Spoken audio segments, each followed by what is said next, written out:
This is Studio Session Shorts. I'm Abe Beeson. I saw them out of the corner of my eye, and then I just tried to think about the music. Because for me, thinking about other stuff just kind of gets in the way.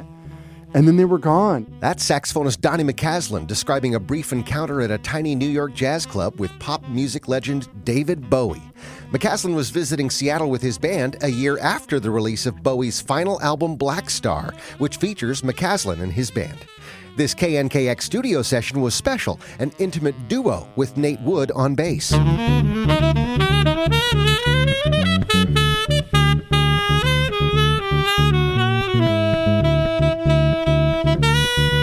Shake Loose from Donny McCaslin with Nate Wood in the KNKX studios in 2017. David Bowie's Black Star album was released a year earlier, just 2 days before Bowie's death from cancer.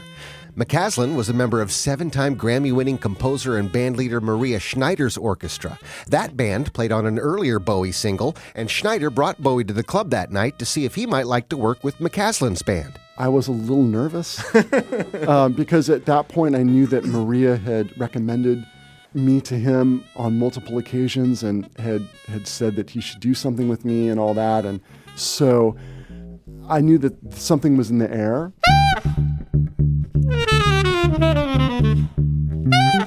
"10 days later, McCaslin got the gig. And once they started working on Bowie's music, the collaboration was kind of like making a jazz record with just a few takes of each song. McCaslin said Bowie wanted his quartet to keep doing what they'd been doing. We would come in and we would listen to the demo, and then we'd just go out and start playing. We rehearse it, once, and then we'd start recording. And he was, singing and playing guitar with us. And it was usually first or second take for the songs. It was really quick, actually.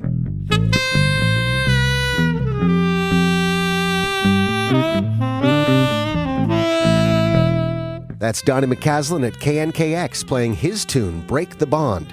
McCaslin said the Black Star recording was made covertly to avoid the press, and he'd even signed a non-disclosure agreement. McCaslin couldn't tell anyone about the experience, and he still couldn't quite believe that he was really going to be on a David Bowie album.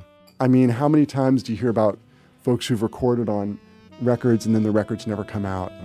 So I didn't really want to think about what could happen or what would happen or put my eggs in any basket, because I felt like it was an amazing experience. I hope it comes out because I think it's amazing material, but it's out of my hands.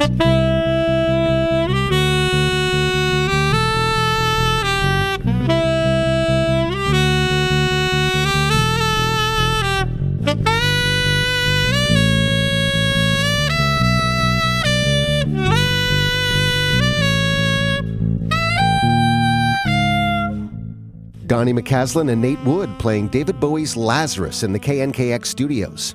When the Black Star album came out, featuring McCaslin's band, he started getting a lot more work. He was playing more than he ever had as a band leader, and those opportunities felt to him like a dream come true. This is the kind of thing that you dream about when you're young and you're practicing, and you read about how jazz was when, Miles Davis's group would play a month in San Francisco, 3 weeks in Los Angeles, and just the volume of their work. There's just no comparison to, there's nothing like it. McCaslin's still touring with Maria Schneider's orchestra, and his new album with Vancouver, BC singer Ryan Dahl, MXD, crosses into more progressive art rock styles, inspired by David Bowie. For KNKX, I'm Abe Beeson.